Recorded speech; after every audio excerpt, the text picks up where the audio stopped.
निमेषादि कालमान तथा नैमित्तिक प्रलय का वर्णन।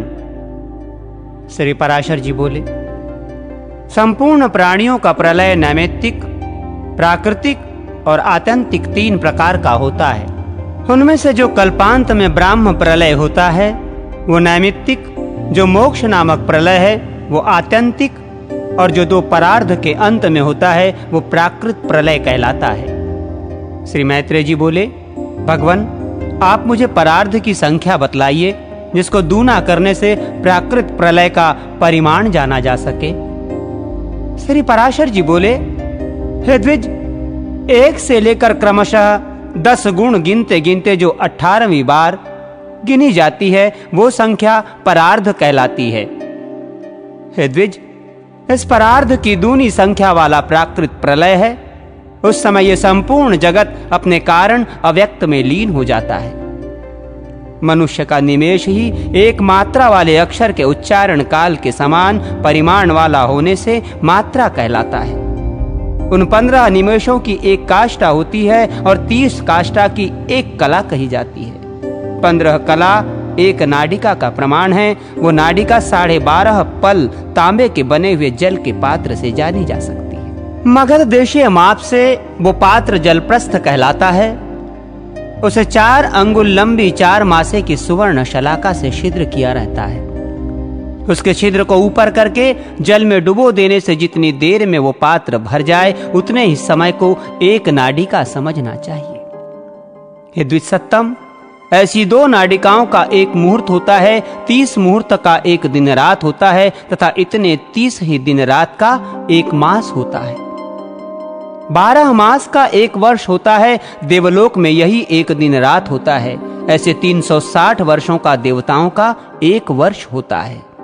ऐसे 12,000 दिव्य वर्षों का 1 चतुर्युग होता है और 1,000 चतुर्युग का ब्रह्मा का 1 दिन होता है। हे महामुने, यही 1 कल्प है। इसमें 14 मनु बीत जाते हैं। हे मैत्रेय, इसके अंत में ब्रह्मा का नैमित्तिक प्रलय होता है। हे मैत्रेय सुनो, मैं उस नैमित्तिक प्रलय का अत्यंत भयानक रूप वर्णन करता हूं। इसके पीछे मैं तुमसे प्राकृत प्रलय का भी वर्णन करूंगा। 1 सहस्र चतुर्युग बीतने पर जब पृथ्वी क्षीणप्राय हो जाती है तो 100 वर्ष तक अति घोर अनावृष्टि होती है। हे मुनिश्रेष्ठ, उस समय जो पार्थिव जीव अल्प शक्ति वाले होते हैं वे सब अनावृष्टि से पीड़ित होकर सर्वथा नष्ट हो जाते हैं। तदनंतर रुद्र रूपधारी अवयात्मा भगवान विष्णु संसार का क्षय करने के लिए संपूर्ण प्रजा को अपने में लीन कर लेने का प्रयत्न करते हैं। हे मुनि सत्तम, उस समय भगवान विष्णु सूर्य की 7 किरणों में स्थित होकर संपूर्ण जल को सोख लेते हैं। हे मैत्रेय, इस प्रकार प्राणियों तथा पृथ्वी के अंतर्गत संपूर्ण जल को सोखकर वे समस्त भूमंडल को शुष्क कर देते हैं। समुद्र तथा नदियों में, पर्वतीय सरिताओं में, स्रोतों में तथा विभिन्न पातालों में जितना जल है वे सब को सुखा डालते हैं। तब भगवान के प्रभाव से प्रभावित होकर तथा जलपान से पुष्ट होकर वे 7 सूर्य रश्मियां 7 सूर्य हो जाती हैं। हे द्विज, उस समय ऊपर नीचे सबोर द्वैविप्यमान होकर वे 7 सूर्य पाताल पर्यंत संपूर्ण त्रिलोकी को भस्म कर डालते हैं। हे द्विज, उन प्रदीप्त भास्करों से दग्ध हुई त्रिलोकी पर्वत, नदी और समुद्रादि के सहित सर्वथा नीरस हो जाती है। उस समय संपूर्ण त्रिलोकी के वृक्ष और जलादि के दग्ध हो जाने से ये पृथ्वी कछुए की पीठ के समान कठोर हो जाती है। तब सबको नष्ट करने के लिए उद्यत हुए श्री हरि कालाग्नि रुद्र रूप से शेषनाग के मुख से प्रकट होकर नीचे से पातालों को जलाना आरंभ करते हैं। वो महान अग्नि समस्त पातालों को जलाकर पृथ्वी पर पहुंचता है और संपूर्ण भूतल को भस्म कर डालता है।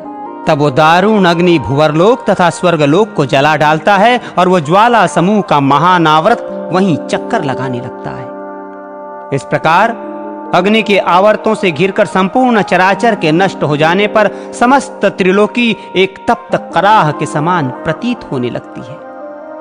हे महामुने, तदनंतर अवस्था के परिवर्तन से परलोक की चाह वाले भुवरलोक और स्वर्गलोक में रहने वाले मनवादी अधिकारी गण अग्नि ज्वाला से संतप्त होकर महरलोक को चले जाते हैं। किंतु वहां भी उस उग्र काला नल के महाताप से संतप्त होने के कारण वे उससे बचने के लिए जनलोक में चले जाते हैं। हे मुनिश्रेष्ठ, तदनंतर रुद्र रूपी भगवान विष्णु संपूर्ण संसार को दग्ध करके अपने मुख निश्वास से मेघों को उत्पन्न करते हैं। तब विद्युत से युक्त भयंकर गर्जना करने वाले गज समूह के समान बृहदाकार संवर्तक नामक घोर मेघ आकाश में उठते हैं।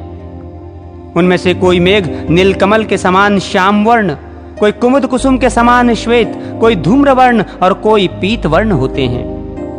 कोई गधे के से वर्ण वाले, कोई लाख के से रंग वाले, कोई वैंडूर्य मणि के समान और कोई इंद्रनील मणि के समान होते हैं। कोई शंख और कुंद के समान श्वेत वर्ण, कोई जाति चमेली के समान उज्ज्वल और कोई कज्जल के समान श्याम वर्ण, कोई इंद्रगोप के समान रक्त वर्ण और कोई मयूर के समान विचित्र वर्ण वाले होते हैं। कोई गेरू के समान, कोई हरिताल के समान और कोई महामेघ नीलकंठ के पंख के समान रंग वाले होते हैं। कोई नगर के समान, कोई पर्वत के समान, कोई कुटागार ग्रह विशेष के समान बृहदाकार होते हैं तथा कोई पृथ्वी तल के समान विस्तृत होते हैं। वे घनघोर शब्द करने वाले महाकाय मेघगण आकाश को आच्छादित कर लेते हैं और मूसलाधार जल बरसाकर त्रिलोक के व्यापी भयंकर अग्नि को शांत कर देते हैं। हे मुनिश्रेष्ठ, अग्नि के नष्ट हो जाने पर भी अहर्निश निरंतर बरसते हुए वे मेघ संपूर्ण जगत को जल में डुबो देते हैं। हे द्विज, अपनी अति स्थूल धाराओं से भूरलोक को जल में डुबोकर वे भुअरलोक तथा उससे भी ऊपर के लोकों को भी जलमग्न कर देते हैं। इस प्रकार संपूर्ण संसार के अंधकारमय हो जाने पर तथा संपूर्ण स्थावर जंगम जीवों के नष्ट हो जाने पर भी वे महामेघ 100 वर्ष के अधिक काल तक बरसते रहते हैं। हे मुनिश्रेष्ठ, सनातन परमात्मा वासुदेव के महात्म से कल्पांत में इसी प्रकार ये समस्त विप्लव होता है।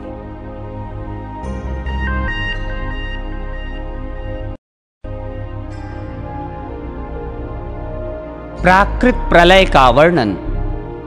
श्री पराशर जी बोले, हे महामुने, जब जल सप्तर्षियों के स्थान को भी पार कर जाता है तो यह संपूर्ण त्रिलोकी एक महासमुद्र के समान हो जाती है। हे मैत्रेय, तदनंतर भगवान विष्णु के मुख निश्वास से प्रकट हुआ वायु उन मेघों को नष्ट करके पुनः 100 वर्ष तक चलता रहता है। फिर जनलोक निवासी सनकादि सिद्धगण से स्तुत और ब्रह्मलोक को प्राप्त हुए ममक्षुओं से ध्यान किए जाते हुए सर्वभूतमय, अंचित्य, अनादि, जगत के आदि कारण, आदि कर्ता, भूत भावन मधुसूदन भगवान श्री हरि विश्व के संपूर्ण वायु को पीकर अपने दिव्य माया रूपणी योग निद्रा का आश्रय ले अपने वासुदेवात्मक स्वरूप का चिंतन करते हुए उस महासमुद्र में शेष शैया पर शयन करते हैं। हे मैत्रेय, इस प्रलय के होने में ब्रह्मरूपधारी भगवान हरि का शयन करना ही निमित्त है, इसलिए यह नैमित्तिक प्रलय कहलाता है। जिस समय सर्वात्मा भगवान विष्णु जागते रहते हैं उस समय संपूर्ण संसार की चेष्टाएं होती रहती हैं, और जिस समय वे अच्युत माया रूपी शैया पर सो जाते हैं उस समय संसार भी लीन हो जाता है। जिस प्रकार ब्रह्मा जी का दिन 1000 चतुर्युग होता है, उसी प्रकार संसार के एकार्णव रूप हो जाने पर उनकी रात्रि भी उतनी ही बड़ी होती है। उस रात्रि का अंत होने पर अजन्मा भगवान विष्णु जागते हैं और ब्रह्म रूप धारण कर, जैसा तुमसे पहले कहा था, उसी क्रम से फिर सृष्टि रचते हैं। हे द्विज, इस प्रकार तुमसे कल्पांत में होने वाले नैमित्तिक और अवान्तर प्रलय का वर्णन किया। अब दूसरे प्राकृत प्रलय का वर्णन सुनो। हे मुने, अनावृष्टि आदि के संयोग से संपूर्ण लोक और निखुल पातालों के नष्ट हो जाने पर तथा भगवत इच्छा से उस प्रलय काल के उपस्थित होने पर जब महतत्व से लेकर पृथ्वी आदि पंच विशेष पर्यंत संपूर्ण विकार क्षीण हो जाते हैं तो प्रथम जल पृथ्वी के गुण गंध को अपने में लीन कर लेता है। इस प्रकार गंध छीन लिए जाने से पृथ्वी का प्रलय हो जाता है। गंध तन्मात्रा के नष्ट हो जाने पर पृथ्वी जलमय हो जाती है। उस समय बड़े वेग से घोर शब्द करता हुआ जल बढ़कर इस संपूर्ण जगत को व्याप्त कर लेता है। ये जल कभी स्थिर होता है, कभी बहने लगता है। इस प्रकार तरंग मालाओं से पूर्ण इस जल से संपूर्ण लोक सब ओर से व्याप्त हो जाते हैं। तदनंतर जल के गुण रस को तेज अपने में लीन कर लेता है। इस प्रकार रस तन्मात्रा का क्षय हो जाने से जल भी नष्ट हो जाता है। तब रसहीन हो जाने से जल अग्नि रूप हो जाता है तथा अग्नि के सबोर व्याप्त हो जाने से जल के अग्नि में स्थित हो जाने पर वो अग्नि सबोर फैलकर संपूर्ण जल को सौंख लेता है और धीरे धीरे यह संपूर्ण जगत ज्वाला से पूर्ण हो जाता है। जिस समय संपूर्ण लोक ऊपर नीचे तथा सबोर अग्नि शिखाओं से व्याप्त हो जाता है, उस समय अग्नि के प्रकाशक स्वरूप को वायु अपने में लीन कर लेता है। सबके प्राण स्वरूप उस वायु में जब अग्नि का प्रकाशक रूप लीन हो जाता है तो रूप तन्मात्रा के नष्ट हो जाने से अग्नि रूपहीन हो जाता है। उस समय संसार के प्रकाशहीन तेज के वायु में लीन हो जाने से अग्नि शांत हो जाता है और अति प्रचंड वायु चलने लगता है। तब अपने उद्धव स्थान आकाश का आश्रय कर वो प्रचंड वायु ऊपर नीचे तथा सबोर दसों दिशाओं में बड़े वेग से चलने लगता है। तदनंतर वायु के गुण स्पर्श को आकाश लीन कर लेता है। तब वायु शांत हो जाता है और आकाश आवरणहीन हो जाता है। उस समय रूप, रस, स्पर्श, गंध तथा आकार से रहित अत्यंत महान एक आकाश ही सबको व्याप्त करके प्रकाशित होता है। उस समय चारों ओर से गोल छिद्र स्वरूप शब्द लक्षण आकाश ही शेष रहता है और वो शब्द मात्र आकाश सबको आच्छादित किए रहता है। तदनंतर आकाश के गुण शब्द को भूतादि ग्रस लेता है। इस भूतादि में एक साथ पंचभूत और इंद्रियों का भी लय हो जाने पर केवल अहंकारात्मक रह जाने से ये तामस तमः प्रधान कहलाता है। फिर इस भूतादि को भी सत्व प्रधान होने से बुद्धि रूप महतत्व ग्रस लेता है। जिस प्रकार पृथ्वी और महतत्व ब्रह्मांड के अंतर जगत की आदि अंत सीमाएं हैं, उसी प्रकार उसके बाह्य जगत का भी है। हे महाबुद्धे, इसी तरह जो 7 आवरण बताए गए हैं वे सब भी प्रलय काल में पूर्ववत पृथ्वी आदि क्रम से परस्पर अपने अपने कारणों में लीन हो जाते हैं। जिससे ये समस्त लोक व्याप्त है वो संपूर्ण भूमंडल, 7 द्वीप, 7 समुद्र, 7 लोक और सकल पर्वत श्रेणियों के सहित जल में लीन हो जाता है। फिर तो जल का आवरण है उसे अग्नि पी जाता है तथा अग्नि वायु में और वायु आकाश में लीन हो जाता है। हे द्विज, आकाश को भूतादि तामस अहंकार, भूतादि को महतत्व और इन सब के सहित महतत्व को मूल प्रकृति अपने में लीन कर लेती है। हे महामुने, न्यूनाधिक से रहित जो सत्वादि 3 गुणों की साम्य अवस्था है उसी को प्रकृति कहते हैं। इसी का नाम प्रधान भी है। ये प्रधान ही संपूर्ण जगत का परम कारण है। ये प्रकृति व्यक्त और अव्यक्त रूप से सर्वमयी है। हे मैत्रेय, इसीलिए अव्यक्त में व्यक्त रूप लीन हो जाता है। इससे पृथक जो एक शुद्ध अक्षर नित्य और सर्वव्यापक पुरुष है वो भी सर्वभूत परमात्मा का अंश ही है। जिस सत्ता मात्र स्वरूप आत्मा देहादि संघात से पृथक रहने वाले ज्ञानात्मा एवं ज्ञातव्य सर्वेश्वर में नाम और जाति आदि की कल्पना नहीं है, वही सबका परम आश्रय पर ब्रह्म परमात्मा है और वही ईश्वर है। कि विष्णु ही इस अखिल विश्व रूप से अवस्थित है, उसको प्राप्त हो जाने पर योगी जन फिर इस संसार में नहीं लौटते। जिस व्यक्त और अव्यक्त स्वरूप रूपणी प्रकृति का मैंने वर्णन किया है वो तथा पुरुष ये दोनों भी उस परमात्मा में ही लीन हो जाते हैं। वो परमात्मा सबका आधार और एकमात्र अधीश्वर है। उसी का वेद और वेदांतों में विष्णु नाम से वर्णन किया है। वैदिक कर्म 2 प्रकार का है, प्रवृत्ति रूप कर्मयोग और निवृत्ति रूप सांख्य योग। इन दोनों प्रकार के कर्मों से उस सर्वभूत पुरुषोत्तम का ही यजन किया जाता है। ऋक्, यजुः और साम वेदोक्त प्रवृत्ति मार्ग से लोग उस यज्ञपति पुरुषोत्तम यज्ञ पुरुष का ही पूजन करते हैं तथा निवृत्ति मार्ग में स्थित योगी जन भी उन्हीं ज्ञानात्मा ज्ञान स्वरूप मुक्ति फलदायक भगवान विष्णु का ही ज्ञान योग द्वारा यजन करते हैं। हरस, दीर्घ और लुप्त इन त्रिविध स्वरों से जो कुछ कहा जाता है तथा जो वाणी का विषय नहीं है वो सब भी अवयात्मा विष्णु ही है। वो विश्वरूपधारी विश्वरूप परमात्मा श्री हरि ही व्यक्त अव्यक्त एवं अविनाशी पुरुष हैं। हे मैत्रेय, उन सर्वव्यापक और अविकृत रूप परमात्मा में ही व्यक्ताव्यक्त रूपणी प्रकृति और पुरुष लीन हो जाते हैं। हे मैत्रेय, मैंने तुमसे जो द्विपरार्ध काल कहा है वो उन विष्णु भगवान का केवल एक दिन है। हे महामुने, व्यक्त जगत के अव्यक्त प्रकृति में और प्रकृति के पुरुष में लीन हो जाने पर इतने ही काल की विष्णु भगवान की रात्रि होती है। हे द्विज, वास्तव में तो उन नित्य परमात्मा का न कोई दिन है और न रात्रि, तथापि केवल उपचार अध्यारोप से ऐसा कहा जाता है। हे मैत्रेय, इस प्रकार मैंने तुमसे ये प्राकृत प्रलय का वर्णन किया। अब तुम आत्यंतिक प्रलय का वर्णन और सुनो।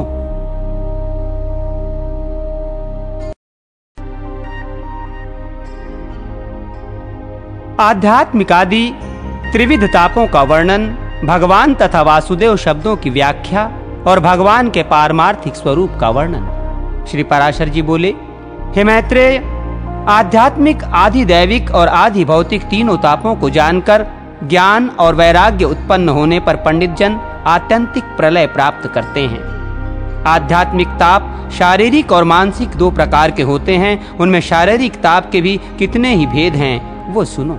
शिरोरोग, प्रतिशयाय, पिनस, ज्वर, शूल, भगंदर, गुल्म, अर्श, बवासीर, शोथ, सूजन, श्वास, दमा, शद्री तथा नेत्र लोग, अतिसार और कुष्ठ आदि शारीरिक कष्ट भेद से दैहिक ताप के कितने ही भेद हैं। अब मानसिक तापों को सुनो। हे द्विजश्रेष्ठ, काम, क्रोध, भय, द्वेष, लोभ, मोह, विषाद, शोक, असूया, गुणों में दोषारोपण, अपमान, ईर्ष्या, मात्सर्य आदि भेदों से मानसिक ताप के अनेक भेद हैं। ऐसे ही नाना प्रकार के भेदों से युक्त ताप को आध्यात्मिक कहते हैं। मनुष्यों को जो दुख मृग, पक्षी, मनुष्य, पिशाच, सर्प, राक्षस और सरीसृप, बिच्छू आदि से प्राप्त होता है, उसे आदि भौतिक कहते हैं। तथा हे द्विजवर, शीत, उष्ण, वायु, वर्षा, जल और विद्युत आदि से प्राप्त हुई दुख को श्रेष्ठ पुरुष आदि दैविक कहते हैं। हे मुनिश्रेष्ठ, इनके अतिरिक्त गर्भ, जन्म, जरा, अज्ञान, मृत्यु और नरक से उत्पन्न हुए दुख के भी सहस्रों प्रकार के भेद हैं। अत्यंत मलपूर्ण गर्भाशय में उल्ब गर्भ की झिल्ली से लिपटा हुआ ये सुकुमार शरीर जीव, जिसकी पीठ और ग्रीवा की अस्थियां कुंडलाकार मुड़ी रहती हैं, माता के खाए हुए अत्यंत तापप्रद खट्टे, कड़वे, चरपरे, गर्म और खारे पदार्थों से जिसकी वेदना बहुत बढ़ जाती है, जो मल मूत्र रूप महापंक में पड़ा पड़ा संपूर्ण अंगों में अत्यंत पीड़ित होने पर भी अपने अंगों को फैलाने या सिकोड़ने में समर्थ नहीं होता और चेतना युक्त होने पर भी श्वास नहीं ले सकता, अपने सैकड़ों पूर्व जन्मों का स्मरण कर कर्मों से बंधा हुआ अत्यंत दुख पूर्वक गर्भ में पड़ा रहता है। उत्पन्न होने के समय उसका मुख मल, मूत्र, रक्त और वीर्य आदि में लिपटा रहता है और उसके संपूर्ण अस्थि बंधन प्रजापत्य गर्भ को संकुचित करने वाली वायु से अत्यंत पीड़ित होते हैं। प्रबल प्रसूति वायु उसका मुख नीचे को कर देती है और वो आतुर होकर बड़े क्लेश के साथ माता के गर्भाशय से बाहर निकल पाता है। हे मुनिसत्तम, उत्पन्न होने के अनंतर बाह्य वायु का स्पर्श होने से अत्यंत मूर्छित होकर वो जीव बेसुध हो जाता है। उस समय वो जीव दुर्गंध युक्त फोड़े में से गिरे हुए किसी कंटक विद्ध अथवा आरे से चीरे हुए कीड़े के समान पृथ्वी पर गिरता है। उसे स्वयं खुजलाने अथवा करवट लेने की भी शक्ति नहीं रहती। वो स्नान तथा दुग्धपान आदि आहार भी दूसरे की ही इच्छा से प्राप्त करता है। अपवित्र मलमूत्रादि में सने हुए बिस्तर पर पड़ा रहता है। उस समय कीड़े और डांस आदि उसे काटते हैं, तथापि वो उन्हें दूर करने में भी समर्थ नहीं होता। इस प्रकार जन्म के समय और उसके अनंतर बाल्यावस्था में जीव आदि भौतिकादि अनेक दुख भोगता है। अज्ञान रूप अंधकार से आवृत होकर मूढ़ हृदय पुरुष ये नहीं जानता कि मैं कहां से आया हूं, कौन हूं, कहां जाऊंगा तथा मेरा स्वरूप क्या है, मैं किस बंधन में बंधा हूं, इस बंधन का क्या कारण है अथवा ये अकारण ही प्राप्त हुआ है। मुझे क्या करना चाहिए और क्या न करना चाहिए तथा क्या कहना चाहिए और क्या न कहना चाहिए, धर्म क्या है अधर्म क्या है, किस अवस्था में मुझे किस प्रकार रहना चाहिए, क्या कर्तव्य है, क्या अकर्तव्य है, अथवा क्या गुणमय है, क्या दोषमय है। इस प्रकार पशु के समान विवेक शून्य श्रीशोदर परायण पुरुष अज्ञान जनित महान दुख भोगते हैं। हे द्विज, अज्ञान तामसिक भाव विकार है, अतः अज्ञानी पुरुषों की तामसिक कर्मों के आरंभ में प्रवृत्ति होती है। इससे वैदिक कर्मों का लोप हो जाता है। मनीषी जनों ने कर्म लोप का फल नरक बतलाया है। इसलिए अज्ञानी पुरुषों को इहलोक और परलोक दोनों जगह अत्यंत ही दुख भोगना पड़ता है। शरीर के जरा जर्जरित हो जाने पर पुरुष के अंग प्रत्यंग शिथिल हो जाते हैं, उसके दांत पुराने होकर उखड़ जाते हैं और शरीर झुर्रियों तथा नस नाड़ियों से आवृत हो जाता है। उसकी दृष्टि दूरस्थ विषय के ग्रहण करने में असमर्थ हो जाती है। नेत्रों के तारे गोलकों में घुस जाते हैं, नासिका के रंध्रों में से बहुत से रोम बाहर निकल आते हैं और शरीर कांपने लगता है। उसकी समस्त हड्डियां दिखलाई देने लगती है, मेरुदंड झुक जाता है तथा जठराग्नि के मंद पड़ जाने से उसके आहार और पुरुषार्थ कम हो जाते हैं। उस समय उसकी चलना फिरना, उठना बैठना और सोना आदि सभी चेष्टाएं बड़ी कठिनता से होती है। उसके श्रोत और नेत्रों की शक्ति मंद पड़ जाती है तथा लार बहते रहने से उसका मुख मलिन हो जाता है। अपनी संपूर्ण इंद्रियां स्वाधीन न रहने के कारण वो सब प्रकार मरणासन्न हो जाता है तथा स्मरण शक्ति के क्षीण हो जाने से वो उसी समय अनुभव किए हुए समस्त पदार्थों को भी भूल जाता है। उसे एक वाक्य उच्चारण करने में भी महान परिश्रम होता है तथा श्वास और खांसी आदि के महान कष्ट के कारण वो दिन रात जागता रहता है। वृद्ध पुरुष औरों की सहायता से ही उठता तथा औरों के बिठाने से ही बैठ सकता है, अतः वो अपने सेवक और स्त्री पुत्र आदि के लिए सदा अनादर का पात्र बना रहता है। उसका समस्त शौचाचार नष्ट हो जाता है तथा भोग और भोजन की लालसा बढ़ जाती है। उसके परिजन भी उसकी हंसी उड़ाते हैं और बंधुजन उससे उदासीन हो जाते हैं। अपने युवावस्था की चेष्टाओं को अन्य जन्म में अनुभव की हुई सी स्मरण करके वो अत्यंत संतापवश दीर्घ निश्वास छोड़ता रहता है। इस प्रकार वृद्धावस्था में ऐसे ही अनेक दुख अनुभव कर उसे मरण काल में जो कष्ट भोगने पड़ते हैं वे भी सुनो। कंठ और हाथ पैर शिथिल पड़ जाते तथा शरीर में अत्यंत कंप छा जाता है। बार बार उसे ग्लानि होती है और कभी कुछ चेतना भी आ जाती है। उस समय वो अपने हरण्य, सोना, धन धान्य, पुत्र स्त्री, भृत्य और ग्रह आदि के प्रति इन सब का क्या होगा, इस प्रकार अत्यंत ममता से व्याकुल हो जाता है। उस समय मर्मभेदी कक्रच, आरे तथा यमराज के विकराल बाण के समान महाभयंकर रोगों से उसके प्राण बंधन कटने लगते हैं। उसकी आंखों के तारे चढ़ जाते हैं। वो अत्यंत पीड़ा से बारंबार हाथ पैर पटकता है तथा उसके तालू और होठ सूखने लगते हैं। फिर क्रमशः दोष समूह से उसका कंठ रुक जाता है, अतः वो घर घर शब्द करने लगता है तथा ऊर्ध्व श्वास से पीड़ित और महान ताप से व्याप्त होकर क्षुधा तृष्णा से व्याकुल हो उठता है। ऐसी अवस्था में भी यमदूतों से पीड़ित होता हुआ वो बड़े क्लेश से शरीर छोड़ता है और अत्यंत कष्ट से कर्मफल भोगने के लिए यातना देह प्राप्त करता है। मरण काल में मनुष्यों को ये और ऐसे ही अनेक भयानक कष्ट भोगने पड़ते हैं। अब मरणोपरांत उन्हें नरक में जो यातनाएं भोगनी पड़ती हैं वो सुनो। प्रथम यम किंकर अपने पाशों में बांधते हैं, फिर उनके दंड प्रहार सहने पड़ते हैं। तदनंतर यमराज का दर्शन होता है और वहां तक पहुंचने में बड़ा दुर्गम मार्ग देखना पड़ता है।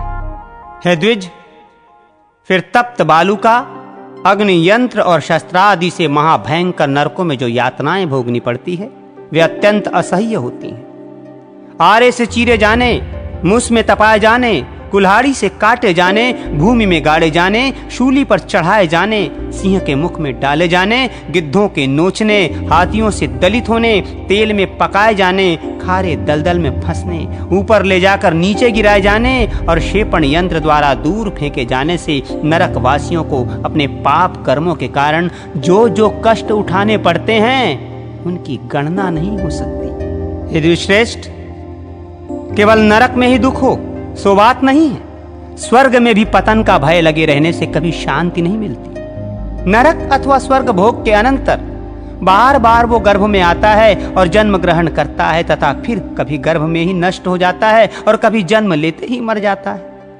जो उत्पन्न हुआ है वो जन्मते ही बाल्यावस्था में, युवावस्था में, मध्यम वय में अथवा जराग्रस्त होने पर अवश्य मर जाता है।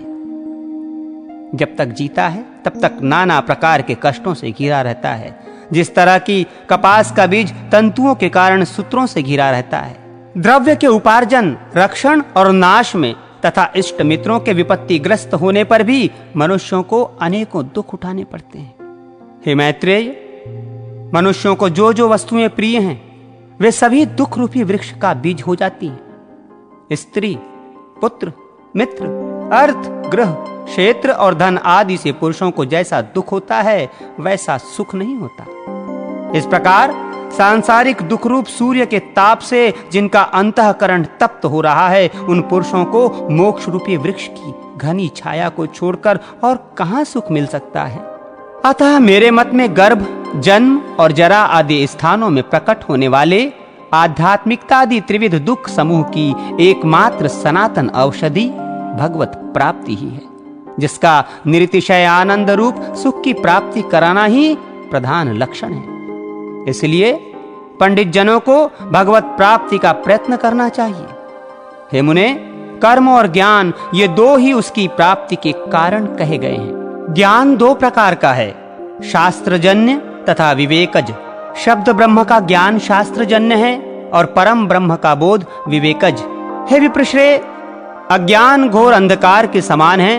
उसको नष्ट करने के लिए शास्त्रजन्य ज्ञान दीपकवत और विवेकज ज्ञान सूर्य के समान है। हे मुनिश्रेष्ठ, इस विषय में वेदार्थ का स्मरण कर मनु जी ने जो कुछ कहा है वो बतलाता हूं, श्रवण करो। ब्रह्म दो प्रकार का है, शब्द ब्रह्म और पर ब्रह्म। शब्द ब्रह्म शास्त्रजन्य ज्ञान में निपुण हो जाने पर जिज्ञासु विवेकज ज्ञान के द्वारा परम ब्रह्म को प्राप्त कर लेता है। अथर्ववेद की श्रुति है कि विद्या दो प्रकार की है, परा और अपरा। परा से अक्षर ब्रह्म की प्राप्ति होती है और अपरा ऋगादि वेद त्रयी रूपा है, जो अव्यक्त, अजर, अंचित्य, अज, अव्यय, निर्देश्य, अरूप, पाणिपादादि शून्य, व्यापक, सर्वगत, नित्य, भूतों का आदि कारण, स्वयं कारणहीन तथा जिससे संपूर्ण व्याप्य और व्यापक प्रकट हुआ है और जिसे पंडित जन ज्ञान नेत्रों से देखते हैं, वो परधाम ही ब्रह्म है। मुमुक्षुओं को उसी का ध्यान करना चाहिए तथा वही भगवान विष्णु का वेद वचनों से प्रतिपादित अति सूक्ष्म परम पद है। परमात्मा का वो स्वरूप ही भगवत शब्द का वाच्य है और भगवत शब्द ही उस आद्य एवं अक्षय स्वरूप का वाचक है। जिसका ऐसा स्वरूप बतलाया गया है, उस परमात्मा के तत्व का जिसके द्वारा वास्तविक ज्ञान होता है, वही परम ज्ञान पराविद्या है। त्रमयी ज्ञान कर्मकांड इससे पृथक अपरा विद्या है। हे द्विज, वो ब्रह्म यद्यपि शब्द का विषय नहीं है, तथापि आदर प्रदर्शन के लिए उसका भगवत शब्द से उपचारतः कथन किया जाता है। हे मैत्रेय, समस्त कारणों के कारण महाविभूति संज्ञक परम ब्रह्म के लिए ही भगवत शब्द का प्रयोग हुआ है। इस भगवत शब्द में भ प्रकार के दो अर्थ हैं, पोषण करने वाला और सबका आधार, तथा गकार के अर्थ कर्म फल प्राप्त करने वाला, लय करने वाला और रचयिता है। संपूर्ण ऐश्वर्य, धर्म, यश, श्री, ज्ञान और वैराग्य, इन छहों का नाम भग है। उस अखिल भूतात्मा में समस्त भूतगण निवास करते हैं और वो स्वयं भी समस्त भूतों में विराजमान है। इसलिए वो अव्यय परमात्मा ही वकार का अर्थ है। हे मैत्रेय, इस प्रकार ये महान भगवान शब्द परम ब्रह्म स्वरूप श्री वासुदेव का ही वाचक है, किसी और का नहीं। पूज्य पदार्थों को सूचित करने के लक्षण से युक्त इस भगवान शब्द का परमात्मा में मुख्य प्रयोग है तथा औरों के लिए गौण, क्योंकि जो समस्त प्राणियों के उत्पत्ति और नाश, आना और जाना तथा विद्या और अविद्या को जानता है, वही भगवान कहलाने योग्य है। त्याग करने योग्य त्रिविध गुण और उसके वही भगवान कहलाने योग्य है। ऐश्वर्य, वीर और तेज आदि सद्गुण ही भगवत शब्द के वाच्य हैं। उन परमात्मा में ही समस्त भूत बसते हैं और वे स्वयं भी सबके आत्मा रूप से सकल भूतों में विराजमान हैं। इसलिए उन्हें वासुदेव भी कहते हैं। पूर्व काल में खांडिक्य जनक के पूछने पर केशिध्वज ने उनसे भगवान अनंत के वासुदेव नाम की यथार्थ व्याख्या इस प्रकार की थी। प्रभु समस्त भूतों में व्याप्त हैं और संपूर्ण भूत भी उन्हीं में रहते हैं तथा वे ही संसार के रचयिता और रक्षक हैं, इसलिए वे वासुदेव कहलाते हैं। हे मुने, वे सर्वात्मा समस्त आवरणों से परे हैं। वे समस्त भूतों की प्रकृति के विकार तथा गुण और उनके कार्य आदि दोषों से विलक्षण है। पृथ्वी और आकाश के बीच में जो कुछ स्थित है, उन्होंने वो सब व्याप्त किया है। वे संपूर्ण कल्याण गुणों के स्वरूप हैं। उन्होंने अपनी माया शक्ति के लेश मात्र से ही संपूर्ण प्राणियों को व्याप्त किया है और वे अपनी इच्छा से स्वमनोनुकूल महान शरीर धारण कर समस्त संसार का कल्याण साधन करते हैं। वे तेज, बल, ऐश्वर्य, महाविज्ञान, वीर्य और शक्ति आदि गुणों की एकमात्र राशि हैं। प्रकृति आदि से भी परे हैं और उन परावरेश्वर में अविद्यादि संपूर्ण क्लेशों का अत्यंत अभाव है। वे ईश्वर ही समष्टि और व्यष्टि रूप हैं। वे ही व्यक्त और अव्यक्त स्वरूप हैं। वे ही सबके स्वामी, सबके साक्षी और सब कुछ जानने वाले हैं तथा उन्हीं सर्वशक्तिमान की परमेश्वर संज्ञा है, जिसके द्वारा वे निर्दोष, विशुद्ध, निर्मल और एक रूप परमात्मा देखे या जाने जाते हैं। उसी का नाम ज्ञान पराविद्या है और जो इसके विपरीत है वही अज्ञान अपराविद्या है।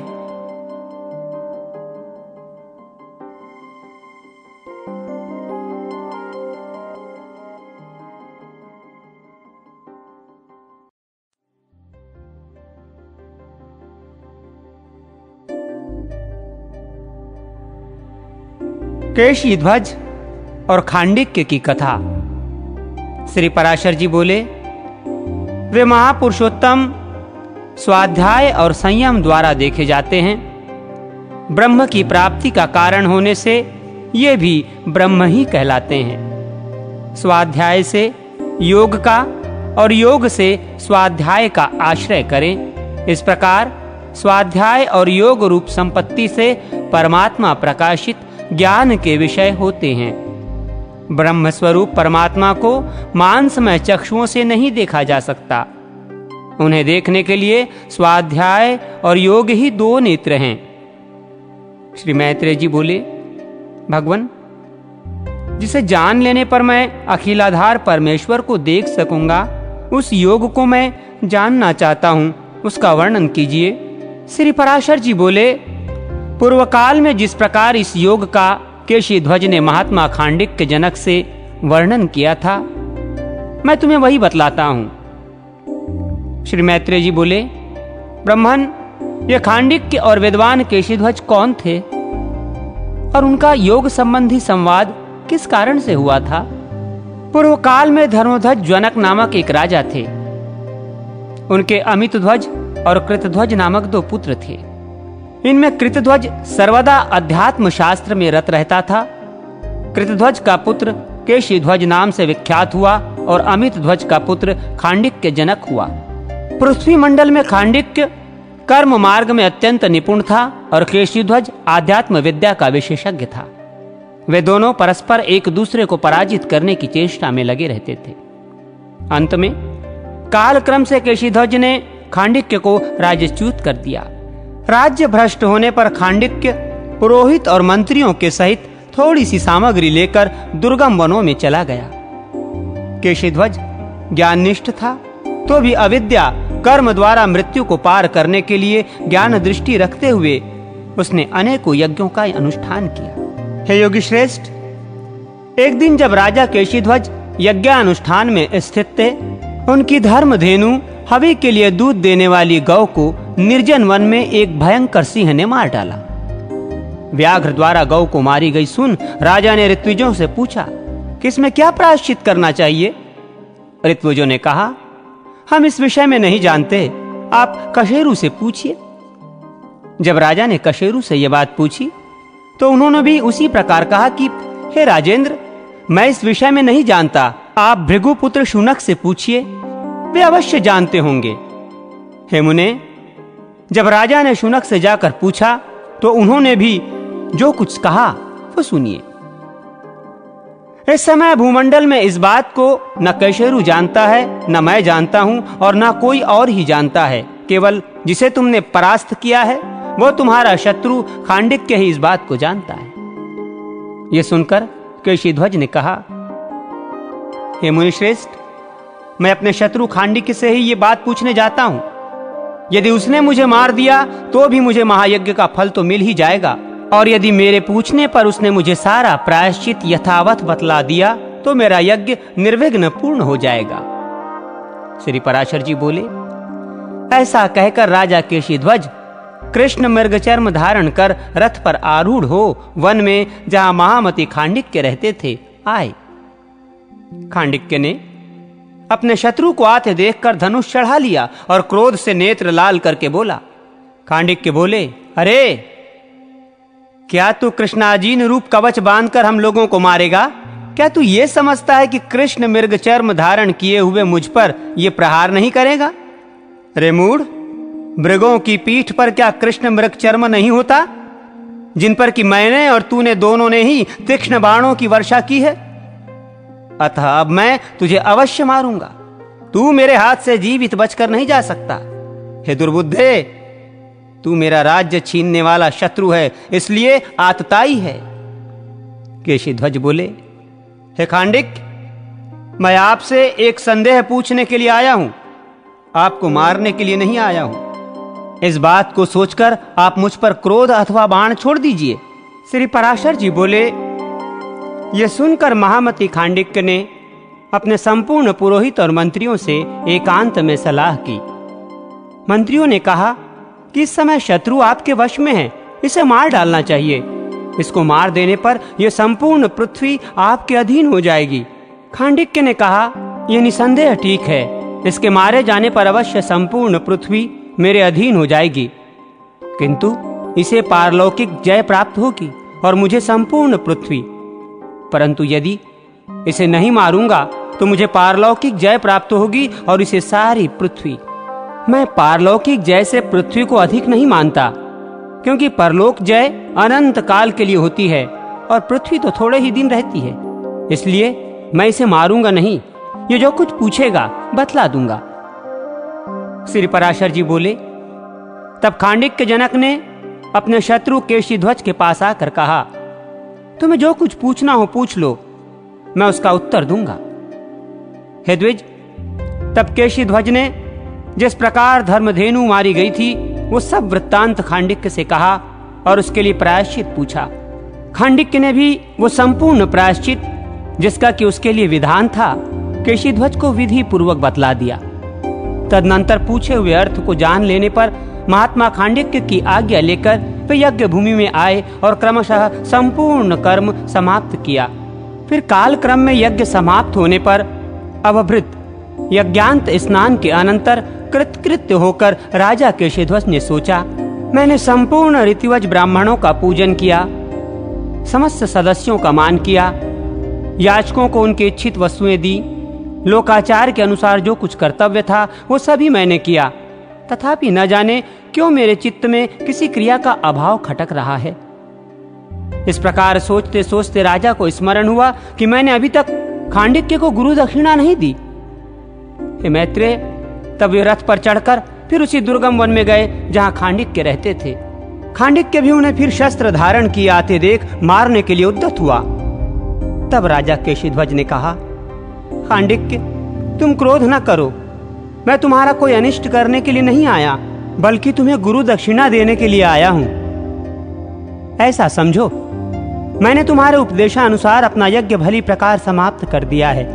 अब मैं तुम्हें गुरु दक्षिणा देना चाहता हूं, तुम्हें जो इच्छा हो मांग लो। श्री पराशर जी बोले, तब खांडिक्य ने फिर अपने मंत्रियों से परामर्श किया कि ये मुझे गुरु दक्षिणा देना चाहता है, मैं इससे क्या मांगूं? मंत्रियों ने कहा, आप इससे संपूर्ण राज्य मांग लीजिए। बुद्धिमान लोग शत्रुओं से अपने सैनिकों को कष्ट दिए बिना ही राज्य मांगा करते हैं। तब महामती राजा खांडिक्य ने उनसे हंसते हुए कहा, मेरे जैसे लोग कुछ दिन रहने वाला राज्य पद कैसे मांग सकते हैं? ये ठीक है, आप लोग स्वार्थ साधन के लिए ही परामर्श देने वाले हैं, किंतु परमार्थ क्या और कैसा है इस विषय में आपको विशेष ज्ञान नहीं है। श्री पराशर जी बोले। ये कहकर खांडिक्य केशीध्वज के पास आए और उनसे कहा, क्या तुम मुझे अवश्य गुरु दक्षिणा दोगे? तब केशीध्वज ने कहा, मैं अवश्य दूंगा। तो खांडिक्य बोले, आप आध्यात्म ज्ञान रूप परमार्थ विद्या में बड़े कुशल हैं, सो यदि आप मुझे गुरु दक्षिणा देना ही चाहते हैं तो जो कर्म समस्त क्लेशों की शांति करने में समर्थ हो वो बतलाइए।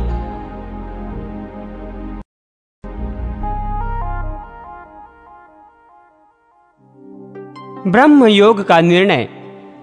केशीध्वज बोले, क्षत्रियों को तो राज्य प्राप्ति से अधिक प्रिय और कुछ भी नहीं होता, फिर तुमने मेरा निष्कंटक राज्य क्यों नहीं मांगा? खांडिक्य बोले, हे केशीध्वज, मैंने जिस कारण से तुम्हारा राज्य नहीं मांगा वो सुनो। इन राज्यादि की आकांक्षा तो मूर्खों को हुआ करती है। क्षत्रियों का धर्म तो यही है कि प्रजा का पालन करे और अपने राज्य के विरोधियों का धर्म युद्ध से वध करे। शक्तिहीन होने के कारण यदि तुमने मेरा राज्य हरण कर लिया है तो असमर्थावश प्रजा पालन न करने पर भी मुझे कोई दोष न होगा, किंतु राज्याधिकार होने पर यथावत प्रजा पालन न करने से दोष का भागी होना पड़ता है। क्योंकि यद्यपि ये स्वकर्म अविद्या ही है, तथापि नियम विरुद्ध त्याग करने पर यह बंधन का कारण होती है। ये राज्य की चाह मुझे तो जन्मांतर के कर्मों द्वारा प्राप्त सुख भोग के लिए होती है, और वही मंत्री आदि अन्य जनों को राग एवं लोभ आदि दोषों से उत्पन्न होती है, केवल धर्मानुरोध से नहीं। उत्तम क्षत्रियों का राजादि की याचना करना धर्म नहीं है, ये महात्माओं का मत है। इसलिए मैंने अविद्या पालनादि कर्म के अंतर्गत तुम्हारा राज्य नहीं मांगा। जो लोग अहंकार रूपी मदिरा का पान करके उन्मत्त हो रहे हैं तथा जिनका चित्त ममताग्रस्त हो रहा है, वे मूढ़ जन ही राज्य की अभिलाषा करते हैं। मेरे जैसे लोग राज्य की इच्छा नहीं करते। श्री पराशर जी बोले, तब राजा केशीध्वज ने प्रसन्न होकर खांडिक्य जनक को साधुवाद दिया और प्रीति पूर्वक कहा, मेरा वचन सुनो। मैं अविद्या द्वारा मृत्यु को पार करने की इच्छा से ही राज्य तथा विविध यज्ञों का अनुष्ठान करता हूँ और नाना भोगों द्वारा अपने पुण्यों का क्षय कर रहा हूँ। हे कुलनंदन, बड़े सौभाग्य की बात है कि तुम्हारा मन विवेक संपन्न हुआ है, अतः तुम अविद्या का स्वरूप सुनो। संसार वृक्ष की बीज भूता यह अविद्या दो प्रकार की है। अनात्मा में आत्मबुद्धि और जो अपना नहीं है उसे अपना मानना। ये कुमति जीव मोह रूपी अंधकार से आवृत होकर इस पंच भूतात्मक देह में मैं और मेरापन का भाव करता है, जबकि आत्मा आकाश, वायु, अग्नि, जल और पृथ्वी आदि से सर्वथा पृथक है। तो कौन बुद्धिमान व्यक्ति शरीर में आत्मबुद्धि करेगा? और आत्मा के देह से परे होने पर भी देह के उपभोग्य ग्रह क्षेत्र आदि को कौन प्राज्ञ पुरुष अपना मान सकता है? इस प्रकार इस शरीर के अनात्मा होने से इससे उत्पन्न हुए पुत्र पौत्र आदि में भी कौन विद्वान अपनापन करेगा? मनुष्य सारे कर्म देह के ही उपभोग के लिए करता है, किंतु जबकि ये देह अपने से पृथक है तो वे कर्म केवल बंधन देहोत्पत्ति के ही कारण होते हैं। जिस प्रकार मिट्टी के घर को जल और मिट्टी से लीपते पोतते हैं, उसी प्रकार ये पार्थिव शरीर भी मृतिका, मृण्मय अन्न और जल की सहायता से ही स्थिर रहता है। यदि ये पंचभूतात्मक शरीर पांच भौतिक पदार्थों से पुष्ट होता है तो इसमें पुरुष ने क्या भोग किया? ये जीव अनेक सहस्र जन्मों तक सांसारिक भोगों में पड़े रहने से उन्हीं की वासना रूपी धूलि से ही आच्छादित हो जाने के कारण केवल मोह रूपी श्रम को ही प्राप्त होता है। जिस समय ज्ञान रूपी गर्म जल से उसकी वो धूलि धो दी जाती है, तब इस संसार पथ के पथिक का मोह रूपी श्रम शांत हो जाता है। मोह श्रम के शांत हो जाने पर पुरुष स्वस्थ चित्त हो जाता है और निरतिशय एवं निर्बाध परम निर्वाण पद प्राप्त कर लेता है। ये ज्ञान में निर्मल आत्मा निर्वाण स्वरूप ही है। दुख आदि जो अज्ञान में धर्म है वे प्रकृति के हैं, आत्मा के नहीं। हे राजन, जिस प्रकार स्थाली बटलोई के जल का अग्नि से संयोग नहीं होता, तथापि स्थाली के संसर्ग से ही उसमें खौलने के शब्द आदि धर्म प्रकट हो जाते हैं, उसी प्रकार प्रकृति के संसर्ग ही आत्मा अहंकार आदि से दूषित होकर प्राकृत धर्मों को स्वीकार करता है। वास्तव में तो वो अव्यय आत्मा उनसे सर्वथा पृथक है। इस प्रकार मैंने तुम्हें ये अविद्या का बीज बतलाया। इस अविद्या से प्राप्त हुए क्लेशों को नष्ट करने वाला योग से अतिरिक्त और कोई उपाय नहीं है। खांडिक्य बोले, हे योग वेत्ताओं में श्रेष्ठ महाभाग केशिध्वज, तुम निमि वंश में योग शास्त्र के मर्मज्ञ हो, अतः उस योग का वर्णन करो। केशिध्वज बोले, हे खांडिक, जिसमें स्थित होकर ब्रह्म में लीन हुए मुनिजन फिर स्वरूप से च्युत नहीं होते, मैं उस योग का वर्णन करता हूँ, श्रवण करो। मनुष्य के बंधन और मोक्ष का कारण केवल मन ही है। विषय का संग करने से वो बंधनकारी और विषय शून्य होने से मोक्ष कारक होता है। अतः विवेक ज्ञान संपन्न मुनि अपने चित्त को विषयों से हटाकर मोक्ष प्राप्ति के लिए ब्रह्म स्वरूप परमात्मा का चिंतन करे। जिस प्रकार अयस्क कांत मणि अपनी शक्ति से लोहे को खींचकर अपने में संयुक्त कर लेता है, उसी प्रकार ब्रह्म चिंतन करने वाले मुनि को परमात्मा स्वभाव से ही स्वरूप में लीन कर देता है। आत्मज्ञान के प्रयत्न भूत यम नियम आदि की अपेक्षा रखने वाली जो मन की विशिष्ट गति है, उसका ब्रह्म के साथ संयोग होना ही योग कहलाता है। जिसका योग इस प्रकार के विशिष्ट धर्म से युक्त होता है, वो मुमुक्षु योगी कहा जाता है। जब मुमुक्षु पहले पहल योगाभ्यास आरंभ करता है तो उसे योग युक्त योगी कहते हैं, और जब उसे परम ब्रह्म की प्राप्ति हो जाती है तो वो विनिशिपन्न समाधि कहलाता है।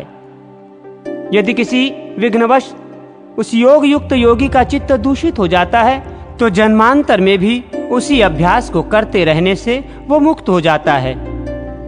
विनिशिपन्न समाधि योगी तो योगाग्नि से कर्म समूह के भस्म हो जाने के कारण उसी जन्म में थोड़े ही समय में मोक्ष प्राप्त कर लेता है।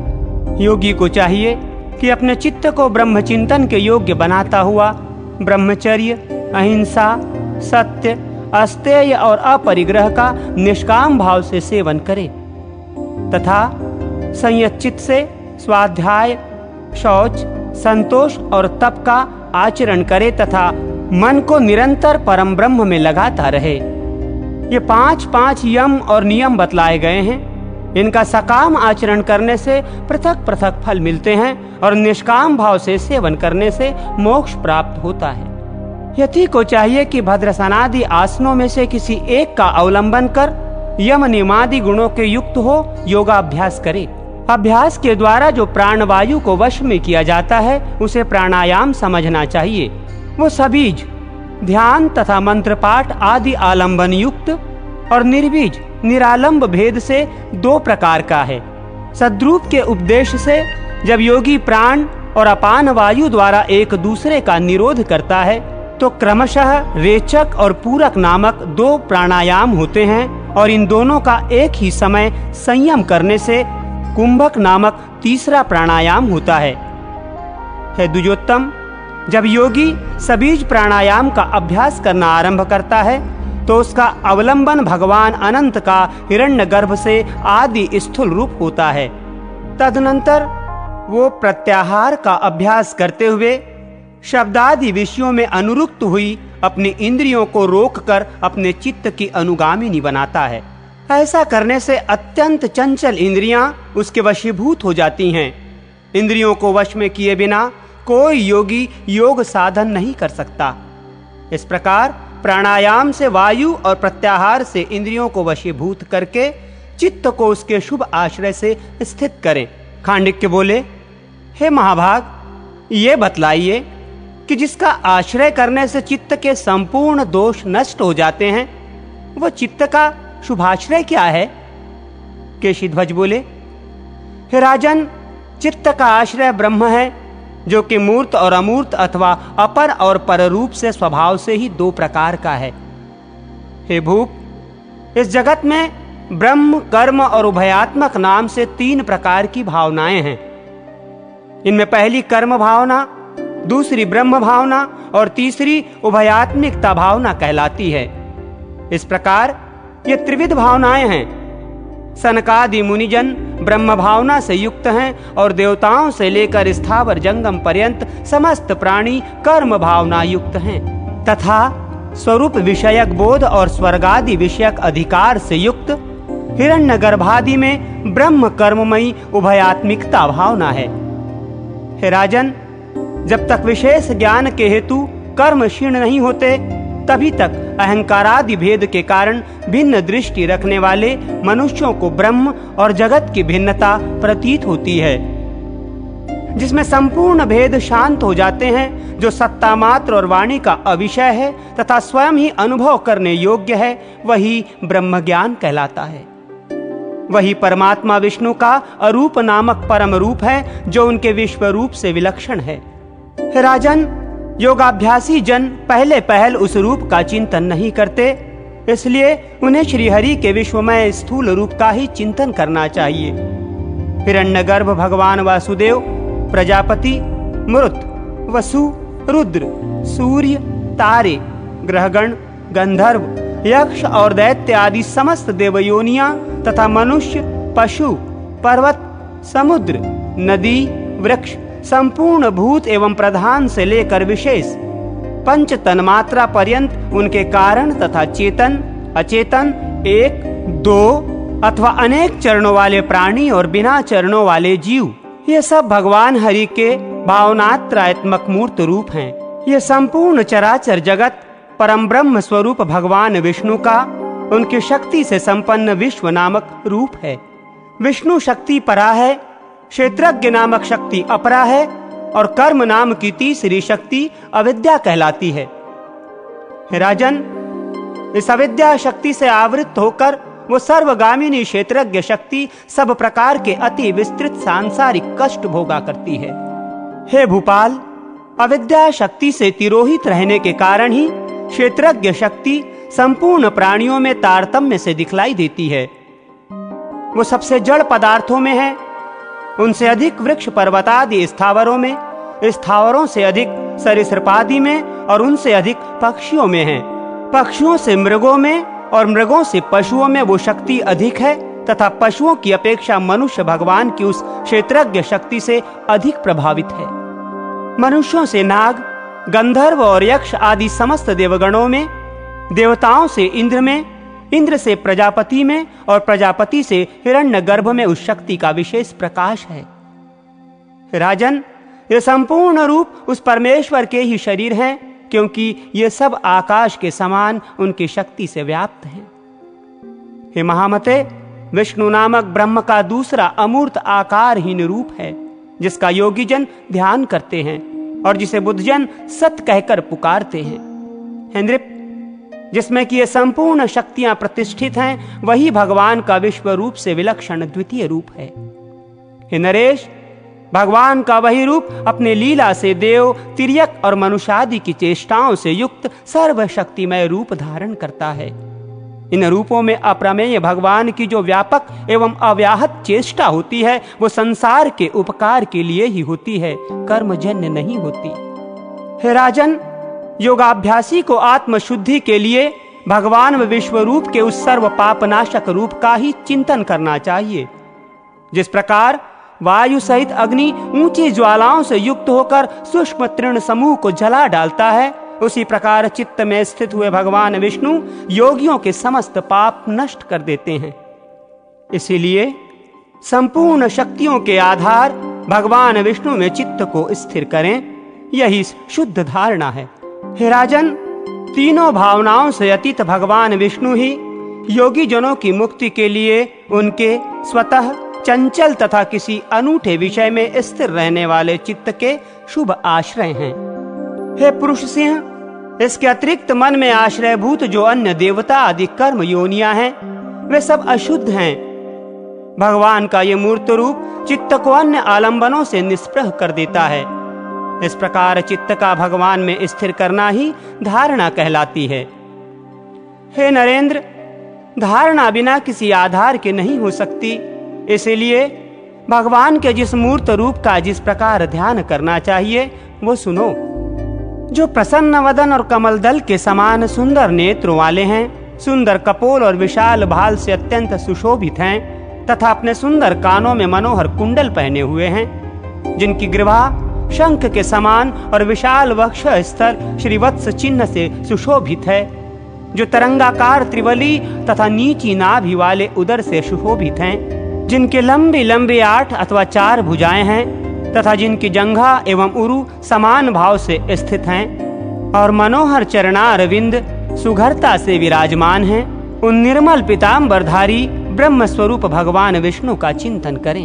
हे राजन, किरीट, हार, केयूर और कटक आदि आभूषणों से विभूषित, शांग धनुष, शंख, गदा, खड्ग, चक्र तथा अक्षमाला से युक्त वरद और अभय युक्त हाथों वाले तथा उंगलियों में धारण की हुई रत्नमयी मुद्रिका से शोभायमान भगवान के दिव्य रूप का योगी को अपना चित्त एकाग्र करके तन्मय भाव से तब तक चिंतन करना चाहिए जब तक ये धारणा दृढ़ न हो जाए।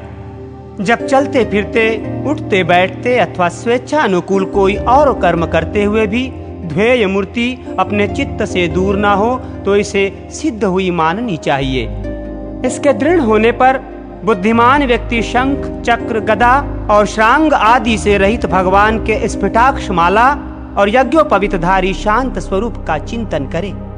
जब यह धारणा भी पूर्ववत स्थिर हो जाए तो भगवान के किरीट, केयूरादि आभूषणों से रहित रूप का स्मरण करे। तदनंतर विज्ञ पुरुष अपने चित्त में एक प्रधान अवयव विशिष्ट भगवान का हृदय से चिंतन करे और फिर संपूर्ण अवयवों को छोड़कर केवल अवयवी का ध्यान करे। हे राजन, जिसमें परमेश्वर के रूप की ही प्रतीति होती है, ऐसी जो विषयांतर की स्पृहा से रहित एवं अनवरत धारा है, उसे ही ध्यान कहते हैं। ये अपने से पूर्व यम नियमादि 6 अंगों से निष्पन्न होती है। उस द्वय पदार्थ का ही जो मन के द्वारा ध्यान से सिद्ध होने योग्य कल्पनाहीन ध्याता, ध्येय और ध्यान के भेद से रहित स्वरूप ग्रहण किया जाता है, उसे ही समाधि कहते हैं। हे राजन, समाधि से होने वाला भगवत साक्षात्कार रूप विज्ञान ही प्राप्तव्य परम ब्रह्म तक पहुंचाने वाला है तथा संपूर्ण भावनाओं से रहित एकमात्र आत्मा ही प्रापणीय वहां तक पहुंचने वाला है। मुक्ति लाभ से क्षेत्रज्ञ करता है और ज्ञान करण है। ज्ञान रूपी करण के द्वारा क्षेत्रज्ञ के मुक्ति रूपी कार्य को सिद्ध करके वो विज्ञान कृतकृत्य होकर निवृत्त हो जाता है। उस समय यह भगवत भाव से भरकर परमात्मा से अभिन्न हो जाता है। इसका भेद ज्ञान तो अज्ञान जन्य ही है। भेद उत्पन्न करने वाले अज्ञान के सर्वथा नष्ट हो जाने पर ब्रह्म और आत्मा में सतत अविद्यमान भेद कौन कर सकता है? हे खांडिक, इस प्रकार तुम्हारे पूछने के अनुसार मैंने संक्षेप और विस्तार से योग का वर्णन किया। अब मैं तुम्हारा और क्या कार्य करूं? खांडिक बोले, आपने इस महायोग का वर्णन करके मेरा सभी कार्य कर दिया, क्योंकि आपके उपदेश से मेरे चित्त का संपूर्ण मल नष्ट हो गया है। हे राजन, मैंने जो मेरा कहा यह भी असत्य ही है, अन्यथा ज्ञेय वस्तु को जानने वाले तो यह भी नहीं कह सकते मैं और मेरा, ऐसी बुद्धि और इनका व्यवहार भी अविद्या ही है। परमार्थ तो कहने सुनने की बात नहीं है, क्योंकि वो वाणी का अविषय है। हे केशीध्वज, आपने इस मुक्ति पद योग का वर्णन करके मेरे कल्याण के लिए सब कुछ कर दिया। अब आप सुखपूर्वक पधारिए। श्री पराशर जी बोले, हे ब्राह्मण, तदनंतर खांडिक्य से यथोचित पूजित हो राजा केशीध्वज अपने नगर में चले आए तथा खांडिक्य भी अपने पुत्र को राज्य दे श्री गोविंद में चित्त लगाकर योग सिद्ध करने के लिए निर्जन वन को चले गए।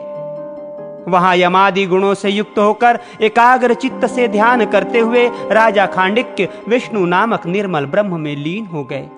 किंतु केशीध्वज विदेह मुक्ति के लिए अपने कर्मों को क्षय करते हुए समस्त विषय भोगते रहे। उन्होंने फल की इच्छा न करके अनेकों शुभ कर्म किए। हे द्विज, इस प्रकार अनेकों कल्याणप्रद भोगों को भोगते हुए उन्होंने पाप और मल प्रारब्ध कर्म का क्षय हो जाने पर तापत्रय को दूर करने वाली आत्यंतिक सिद्धि प्राप्त कर ली।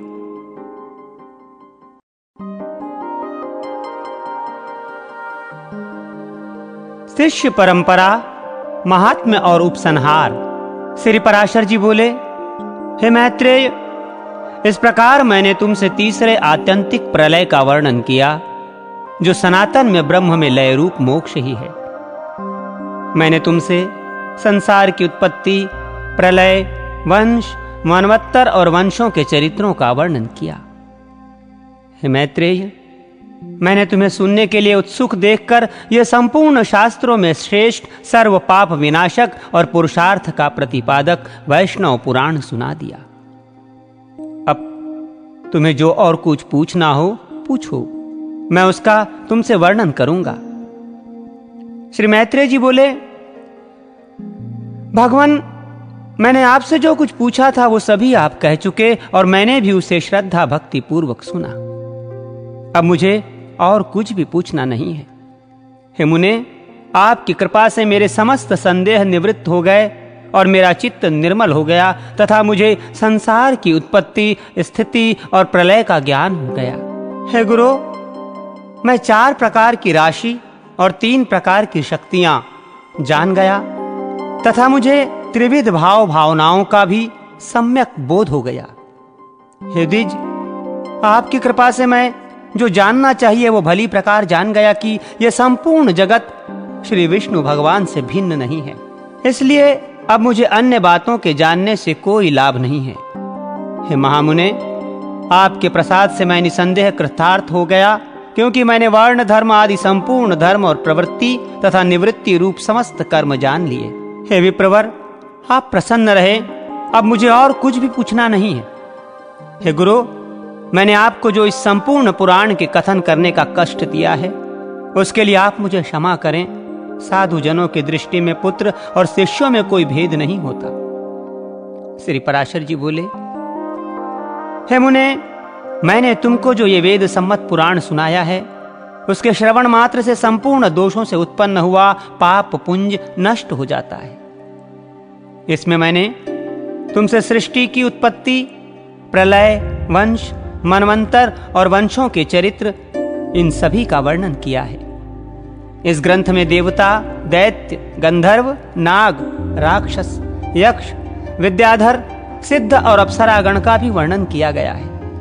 आत्माराम और तपोनिष्ठ मुनिजन, चातुर्वर्ण विभाग, महापुरुषों के विशिष्ट चरित्र, पृथ्वी के पवित्र क्षेत्र, पवित्र नदी और समुद्र, अत्यंत पावन पर्वत, बुद्धिमान पुरुषों के चरित्र, वर्ण धर्म आदि धर्म तथा वेद और शास्त्रों का भी इसमें सम्यक रूप से निरूपण हुआ है, जिनके संस्मरण मात्र से मनुष्य समस्त पापों से मुक्त हो जाता है। जो अव्ययात्मा भगवान हरि संसार की उत्पत्ति, स्थिति और प्रलय के एकमात्र कारण हैं, उनका भी इसमें कीर्तन किया गया है।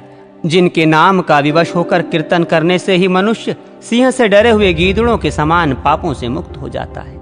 हे मैत्रेय, जिनका भक्ति पूर्वक किया हुआ नाम संकीर्तन संपूर्ण धातुओं को पिघलाने वाले अग्नि के समान समस्त पापों का सर्वोत्तम विलयन लीन कर देने वाला है, जिनका एक बार भी स्मरण करने से मनुष्यों को नरक यातनाएं देने वाला अति उग्र कली कलमश तुरंत नष्ट हो जाता है।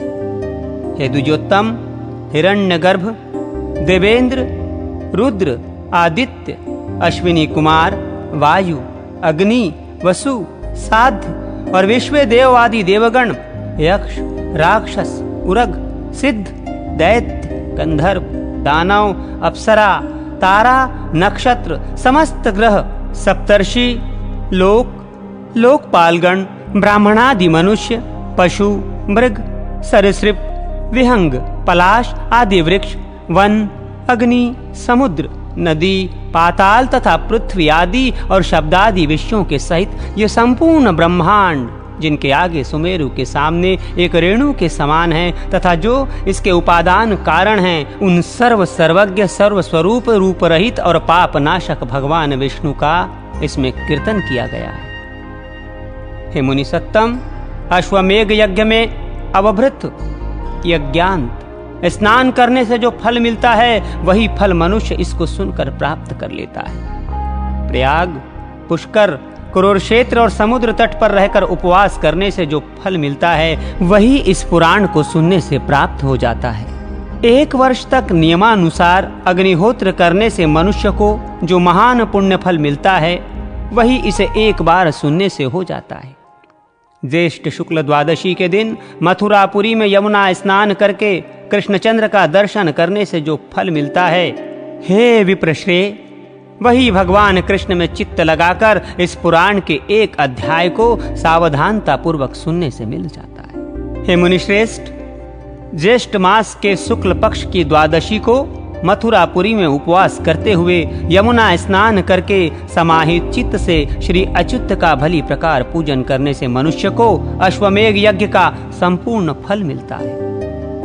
कहते हैं, अपने वंशजों द्वारा यमुना तट पर पिंडदान करने से उन्नति लाभ किए हुए अन्य पितरों की समृद्धि देखकर दूसरे लोगों के पितृ पितामहों ने अपने वंशजों को लक्ष्य करके इस प्रकार कहा था, क्या हमारे कुल में उत्पन्न हुआ कोई पुरुष ज्येष्ठ मास के शुक्ल पक्ष में द्वादशी तिथि को मथुरा में उपवास करते हुए यमुना जल में स्नान करके श्री गोविंद का पूजन करेगा, जिससे हम भी अपने वंशजों द्वारा उद्धार पाकर ऐसा परम ऐश्वर्य प्राप्त कर सकेंगे। जो बड़े भाग्यवान होते हैं उन्हीं के वंशधर ज्येष्ठ मासीय शुक्ल पक्ष में भगवान का अर्चन करके यमुना में पितृगण को पिंडदान करते हैं। उस समय यमुना जल में स्नान करके सावधानता पूर्वक भली प्रकार भगवान का पूजन करने से और पितृगण को पिंड देने से अपने पितामहों को तारता हुआ पुरुष जिस पुण्य का भागी होता है, वही पुण्य भक्ति पूर्वक इस पुराण का एक अध्याय सुनने से प्राप्त हो जाता है। ये पुराण संसार से भयभीत हुए पुरुषों का अति उत्तम रक्षक, अत्यंत श्रवण योग्य तथा पवित्रों में परम उत्तम है। ये मनुष्यों के दुह स्वप्नों को नष्ट करने वाला, संपूर्ण दोषों को दूर करने वाला, मांगलिक वस्तु में परम मांगलिक और संतान तथा संपत्ति का देने वाला है। इस आर्ष पुराण को सबसे पहले भगवान ब्रह्मा जी ने ऋभु को सुनाया था। ऋभु ने प्रियव्रत को सुनाया और प्रियव्रत ने भागुरी से कहा। फिर इसे भागुरी ने स्तंभ मित्र को, स्तंभ मित्र ने दधीची को, दधीची ने सारस्वत को और सारस्वत ने भृगु को सुनाया तथा भृगु ने पुरुकुत्स से, पुरुकुत्स ने नर्मदा से और नर्मदा ने धृतराष्ट्र तथा पूर्णनाग से कहा। हे द्विज, इन दोनों ने यह पुराण नागराज वासुकी को सुनाया। वासुकी ने वत्स को, वत्स ने अश्वतर को, अश्वतर ने कंबल को और कंबल ने एलापुत्र को सुनाया। इसी समय मुनिवर वेदशिरा पाताल लोक में पहुंचे। उन्होंने ये समस्त पुराण प्राप्त किया और फिर प्रमति को सुनाया। प्रमति ने उसे परम बुद्धिमान जातुकर्ण को दिया तथा जातुकर्ण ने अनन्यान्य पुण्यशील महात्माओं को सुनाया। पूर्व जन्म में सारस्वत के मुख से सुना हुआ ये पुराण पुलत्स जी के वरदान से मुझे भी स्मरण रह गया, सो मैंने ज्यों का त्यों तुम्हें सुना दिया। अब तुम भी कलयुग के अंत में इसे क्षणिक को सुनाओगे। जो पुरुष इस अति गुह्य और कली कलमश नाशक पुराण को भक्ति पूर्वक सुनता है, वो सब पापों से मुक्त हो जाता है। जो मनुष्य इसका प्रतिदिन श्रवण करता है, उसने तो मानो सभी तीर्थों में स्नान कर लिया और सभी देवताओं की स्तुति कर ली। इसके 10 अध्यायों का श्रवण करने से निसंदेह कपिला गौ के दान का अति दुर्लभ पुण्य फल प्राप्त होता है। जो पुरुष संपूर्ण जगत के आधार, आत्मा के अवलंब, सर्वस्वरूप, सर्वमय ज्ञान और ज्ञेय रूप आदि अंतरहित तथा समस्त देवताओं के हितकारक श्री विष्णु भगवान का चित्त में ध्यान लगा इस संपूर्ण पुराण को सुनता है, उसे निसंदेह अश्वमेघ यज्ञ का समग्र फल प्राप्त होता है, जिसके आदि मध्य और अंत में अखिल जगत की सृष्टि, स्थिति तथा संहार में समर्थ ब्रह्म ज्ञान में चराचर गुरु भगवान अच्युत का ही कीर्तन हुआ है। उस परम श्रेष्ठ और अमल पुराण को सुनने, पढ़ने और धारण करने से जो फल प्राप्त होता है, वो संपूर्ण त्रिलोकी में और कहीं प्राप्त नहीं हो सकता, क्योंकि एकांत मुक्ति रूप सिद्धि को देने वाले भगवान विष्णु ही इसके प्राप्तव्य फल हैं, जिनमें चित्त लगाने वाला कभी नरक में नहीं जा सकता, जिनके स्मरण से स्वर्ग भी विघ्न रूप है, जिनमें चित्त लग जाने पर ब्रह्मलोक भी अति तुच्छ प्रतीत होता है, तथा जो अव्यय प्रभु निर्मल चित्त पुरुषों के हृदय में स्थित होकर उन्हें मोक्ष देते हैं, उन्हीं अच्युत का कीर्तन करने से यदि पाप विलीन हो जाते हैं तो इसमें आश्चर्य ही क्या है।